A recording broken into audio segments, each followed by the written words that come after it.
नमस्कार दोस्तों, उषा की आवाज चैनल में आप सभी का स्वागत है। हमारी आज की कहानी है दोनों भाभीियों में फर्क क्यों।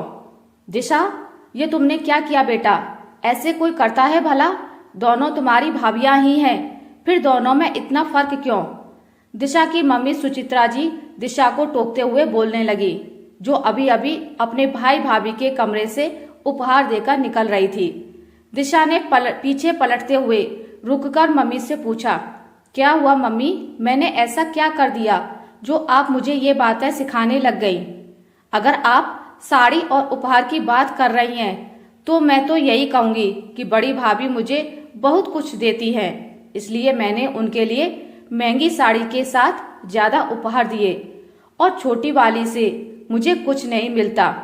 बस रक्षाबंधन पर हर साल एक साड़ी मिलती है, तो मैं क्यों उनके लिए ज्यादा करूं? और वैसे भी बड़ी भाभी तो उन अच्छी साड़ियों को पहनकर ऑफिस भी जा सकती है, दोस्तों को भी दिखा सकती है। छोटी भाभी ना तो कहीं निकलती हैं, ना ही उनसे मिलने जुलने वाले दोस्त या अन्य लोग यहाँ आते हैं। सुचित्रा जी आराम कुर्सी खींचकर उस पर बैठ गई और चाय की चुस्की लेते हुए बोलने लगी। दिशा माँ की बातों को अनसुना करते हुए फिर भी अपनी जिद पर अड़ी रही।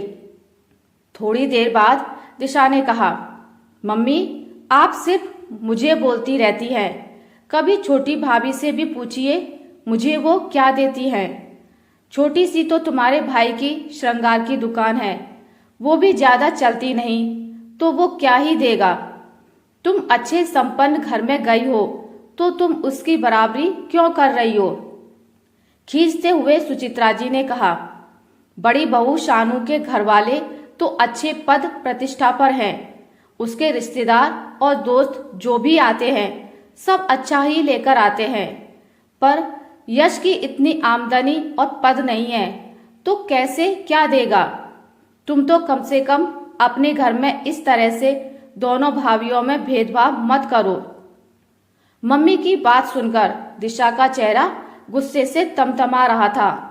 वो बुदबुदाने लगी, आप तो सिर्फ एक तरफा न्याय करती हैं मम्मी। आपको जो सोचना है सोचिए, मैंने अपने हिसाब से सही किया है। अब सोफे से उठकर दिशा दूसरे कमरे में सोने जा रही थी कि दरवाजे पर घंटी बजी। सुचित्रा जी धीरे से बोलते हुए उठने लगी, ऑफिस से शानू आई होगी।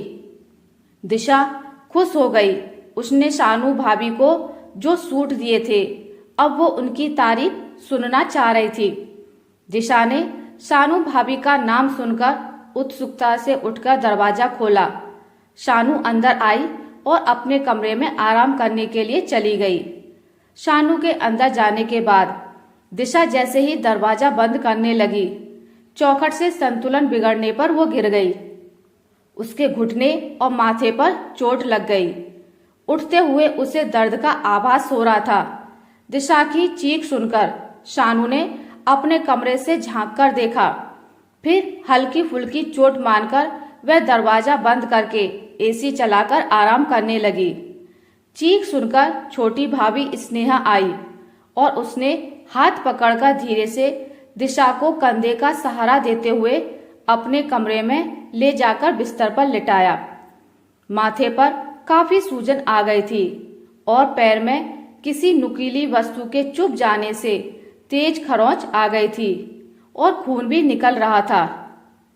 सुचित्रा जी ने ठंडा तेल लेकर दिशा के सिर पर रखा और स्नेहा मेडिकल किट निकालकर दिशा को प्राथमिक उपचार देने लगी। दर्द की दवा के लिए स्नेहा पानी लेकर आई और उसने अपने हाथों से दवा खिलाई। थोड़ी देर में दिशा को नींद आ गई। स्नेहा तसल्ली से वहीं बैठकर उसका सिर और पैर सहलाती रही। 1 घंटे बाद जब दिशा उठी तो वह काफी राहत महसूस कर रही थी। उठते ही उसने स्नेहा से पूछा, बड़ी भाभी कहाँ है भाभी?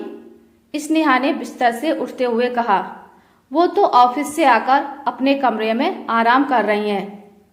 दीदी मैं आपके लिए चाय बनाकर लाती हूँ, साथ में पिएंगे।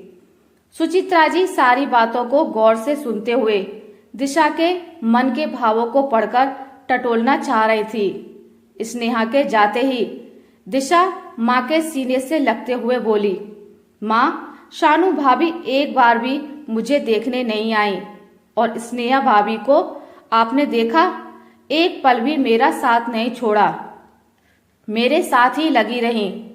सुचित्रा जी ने कहा, मुझे क्या देखना है बेटा, मैं तो 5 सालों से दोनों में अंतर देख रही हूँ, लेकिन तय तुम्हें करना है कि दोनों में कुछ ना कुछ कमी है, जिसे अनदेखा करके अपनाने में ही तुम्हारे लिए बेहतर होगा।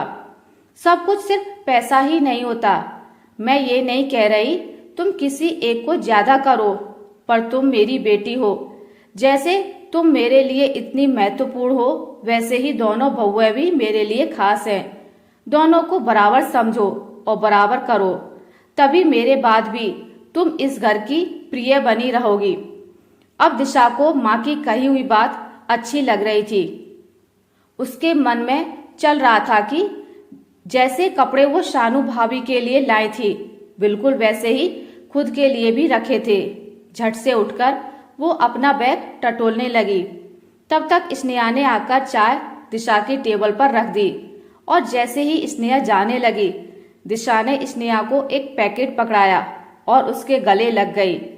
स्नेहा घबरा सी गई और सवालिया निगाहों से दिशा को देखकर इशारे में पूछा, ये क्या है? नम आंखें और चेहरे पर मुस्कुराहट लाते हुए दिशा ने स्नेहा से कहा, इसे रख लो भाभी, आज तुम्हें बहुत करीब से जाना है। फिर स्नेहा और दिशा माँ को देखकर हौले से मुस्कुरा दी।